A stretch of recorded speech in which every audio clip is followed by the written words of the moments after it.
Hello, this is Dia Damson, and today we are going to do a rose in watercolor. And I do not have the traceable, but if you're interested in getting the traceable for this, please let me know and I will do a traceable and post it on my Facebook page. My Facebook page also has tons of traceable that you can use. They're all absolutely free. I don't charge for that. And what we're going to do is a lot of observation and a lot of repetition. I will start with covering the flower, the rose, with a lighter color and then playing around and dropping in a darker color while the first color is still wet. So from time to time I'm going to be quiet, so observe, and then I'll tune in when there is some sort of a change that I want to mention or point out.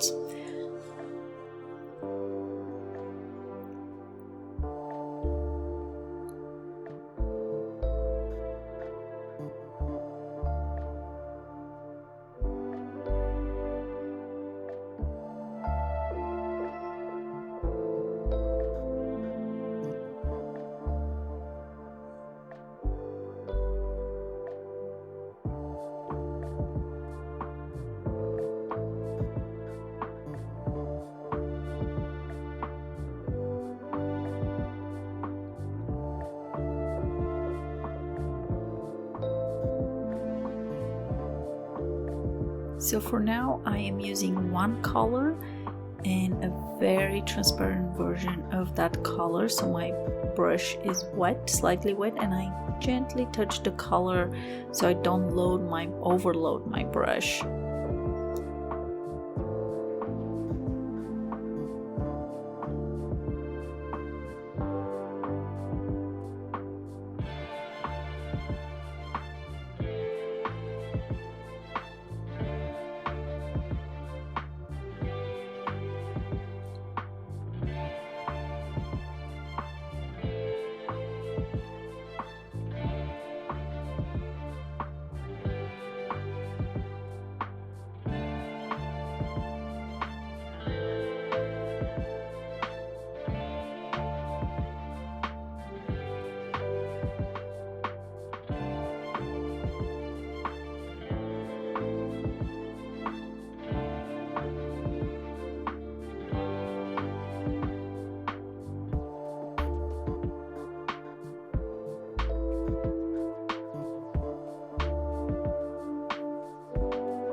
We're still using the same color, just different hues of it.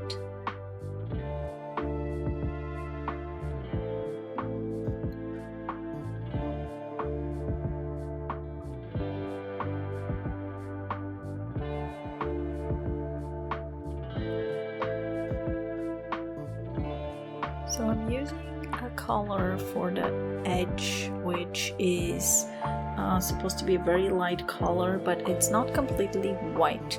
So I'm muting a yellow, so with white, and my white is not clean, so it has a little bit of blue, so yellow and blue and white, slightly greenish, which is perfect.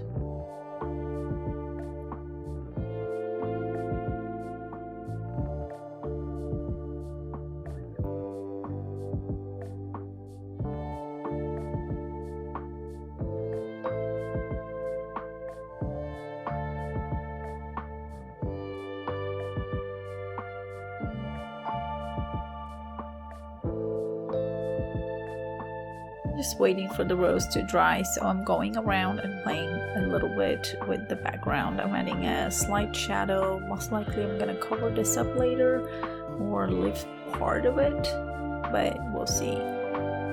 So there is my mixing and making my green. Even though I have quite a few greens, I love mixing colors, so yellow and blue will give you a beautiful green.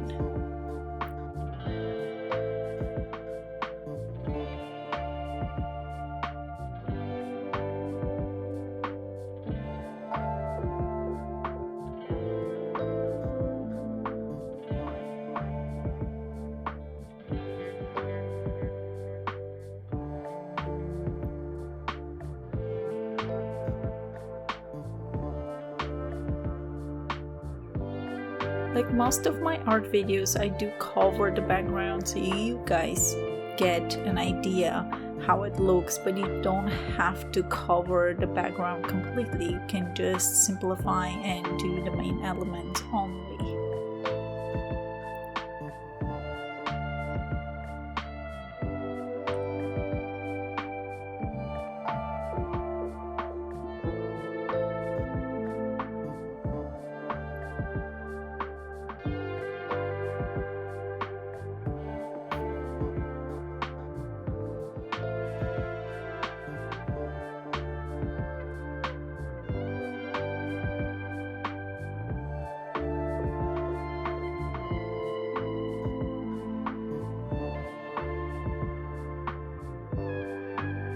So if you see how I'm bouncing my brush on the edge of the leaves, is to give them a little rigidy edges versus going straight. So there is those leaves that have a smooth on the side, and then we have the rose leaves that have some rigid edges.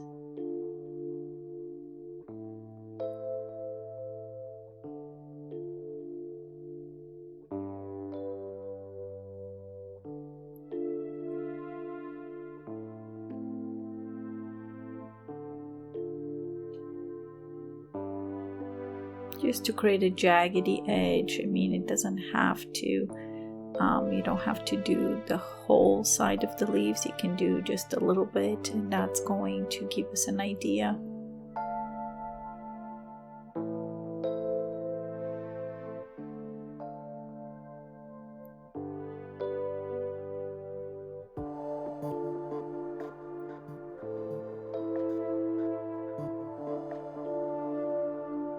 So I have my palette to the side so you guys can see how I'm grabbing colors and mixing them.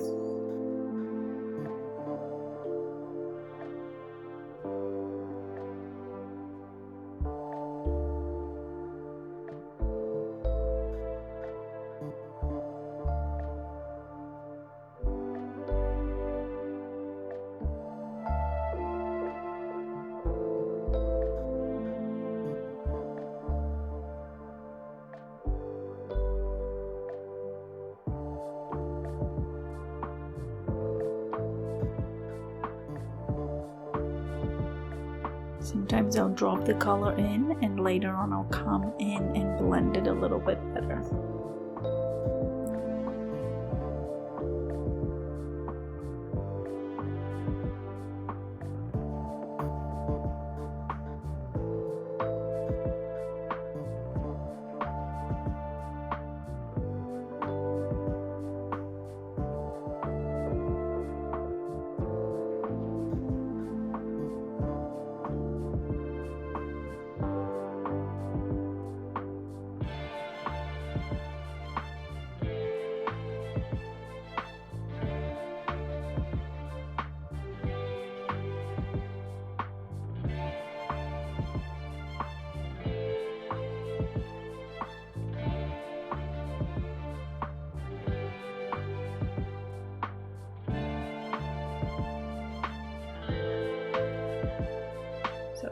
like this part right here, so I'm going to change it a little bit.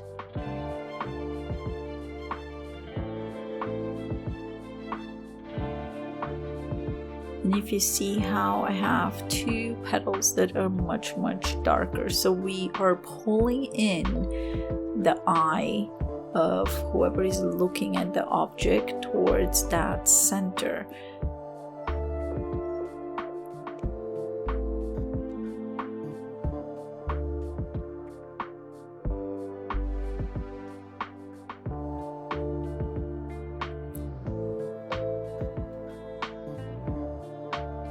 By adding more hues or different variations of a color, you are making it more three-dimensional.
Just adding a little bit blue to your greens, it's perfect.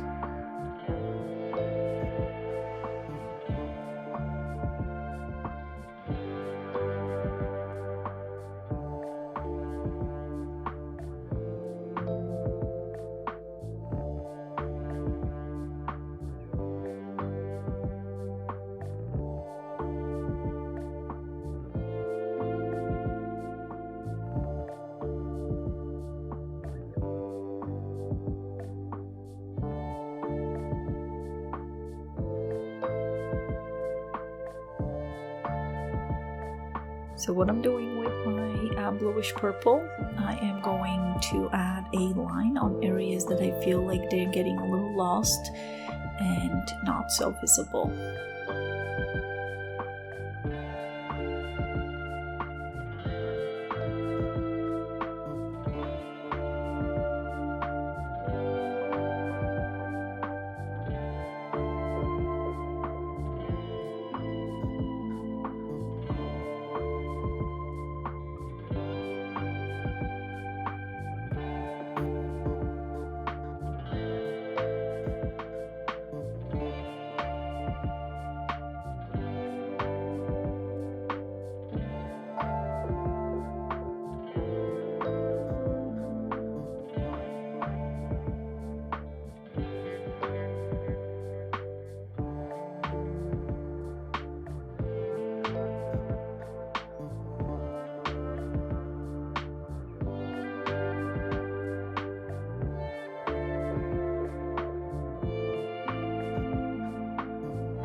I'm stealing a little bit color from the surrounding areas and placing it in areas that it needs a little more push.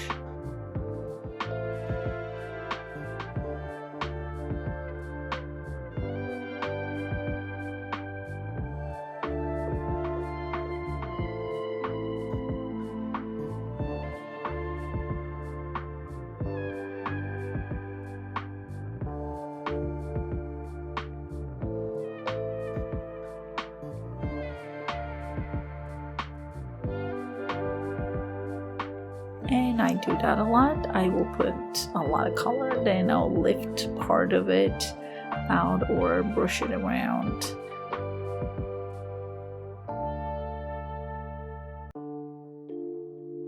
Let's add another layer. So this one is green mixed with yellow ochre. It is a beautiful color.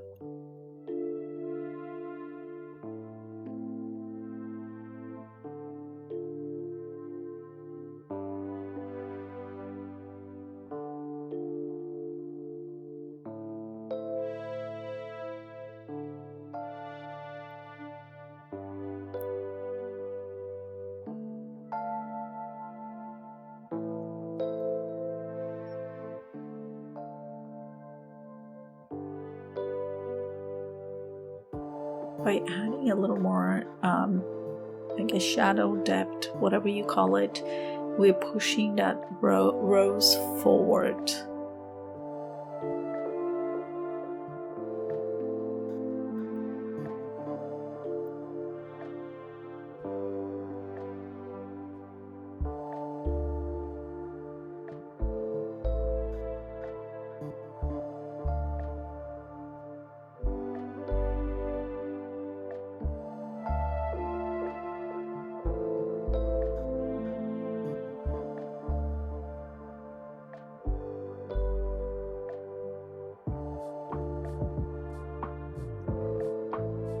But we're so close to the end, so I hope you enjoyed this video, and if you did, please don't forget to subscribe and click that notification bell. And again, if you like the traceable, let me know. I will do it and post it on my Facebook page, and they're absolutely free. But enjoy and happy painting, and I hope to hear from you. Thanks for watching. Bye.